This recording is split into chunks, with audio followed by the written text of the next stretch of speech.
Oh, hello, great readers. I'm Belchan. I'm Nimakung. I'm Banchan. In this class, I'll read to all of you. Chap. 24 drawn to the Loadstone rucksack, 4 of A Tale of Two Cities, Book the Second Golden Thread. As.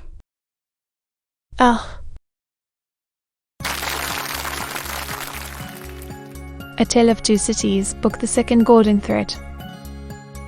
Charles Dickens. Chap. 24 drawn to the Loadstone rucksack, 4. And their very names were blotting out. France, that might impeach him for it.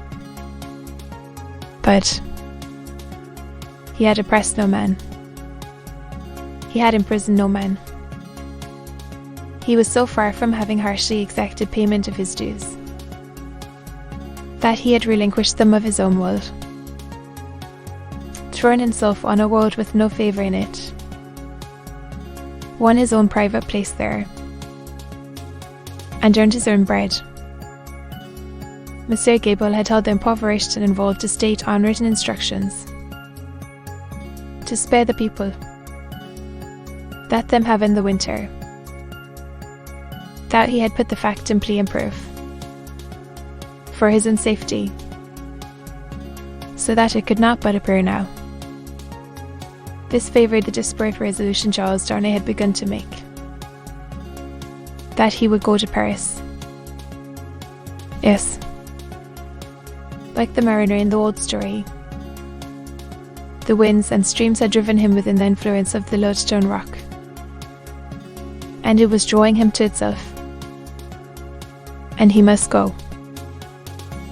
Everything that arose before his mind drifted him on, faster and faster, more and more steadily, to the terrible attraction his latent uneasiness had been, that bad imps were being worked at in his own unhappy limb by bad instruments, and that he could not fail to know that he was better than they, was not there, trying to do something to stabilize it, and assert the claims of mercy and humanity.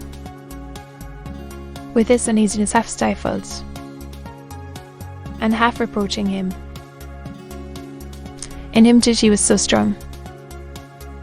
Upon that comparison injurious to himself had instantly followed the snares of Mansainer, which had stung him bitterly, and those of Stryver, which above all were coarse and galling, for old reasons.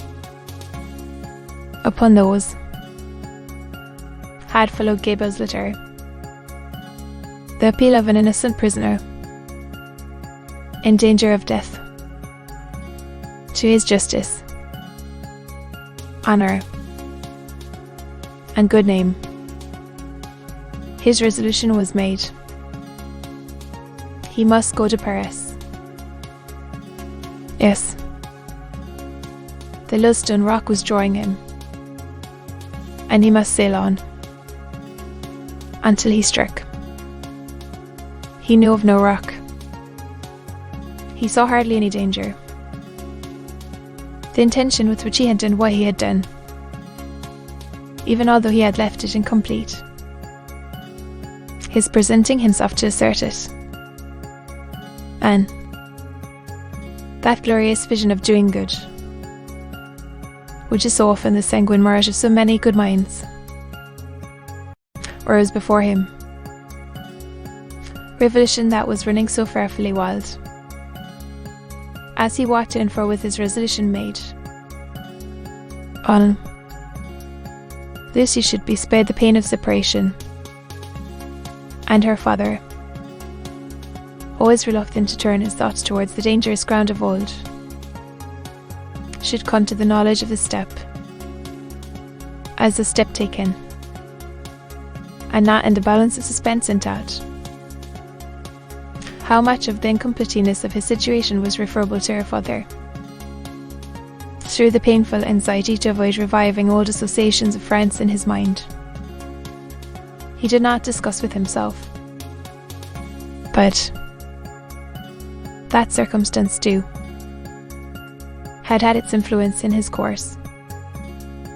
He walked to and fro, with thoughts very busy, until it was time to return to Tolson's and take leave of Mr. Lowry. As soon as he arrived in Paris, he would present himself to this old friend. But he must say nothing of his intention now. A carriage with post horses was ready at the bank door, and Jerry was booted and equipped. "I have delivered that letter," said Charles Darnay to Mr. Lowry. "I would not consent to your being charged with any written answer." "That I will." "And readily," said Mr. Lowry. "Not at all." "What is his name?" said Mr. Lowry, with his open pocketbook in his hand. "Abel." "Simply that he has received the letter." He helped Mr. Lowry to wrap himself in a number of coats and cloaks, and went out with him from the warm atmosphere of the Old Bank into the misty air of Fleet Street. "My love to Lucy." "And to little Lucy," said Mr. Lowry at parting, and doubtfully smiled as the carriage rolled away. That night, it was the 14th of August, sat up late and wrote 2 fervent letters. One was to Lucy, explaining the strong obligation he was under to go to Paris, and showing her, at length, the reasons that he had for feeling confident that he could become involved in no personal danger there. The other was to the doctor, confiding Lucy and their dear child to his care, and dwelling on the same topics with the strongest assurances. The birth. He wrote that he would dispatch letters in proof of his safety immediately after his arrival. It was a hard day, that day of being among them, with the first reservation of their joint lives on his mind. Unsuspicious, but an affectionate glance at his wife, so happy and busy, to yet so strange it was to interact in anything without her quiet aid. And the day passed quickly. Early in the evening he embraced her, and to scarcely less dear namesake, pretending that he would return by and by an imaginary engagement to come out. And he had secreted a valise of clothes ready, and so he emerged into the heavy mist of the heavy streets, with a heavier heart. The unseen force was drawing him fast to itself, and all the tides and winds were setting straight and strong towards it. He left his 2 letters with a trusty porter, to be delivered half an hour before midnight, and no sooner took horse for Dover, and began his journey.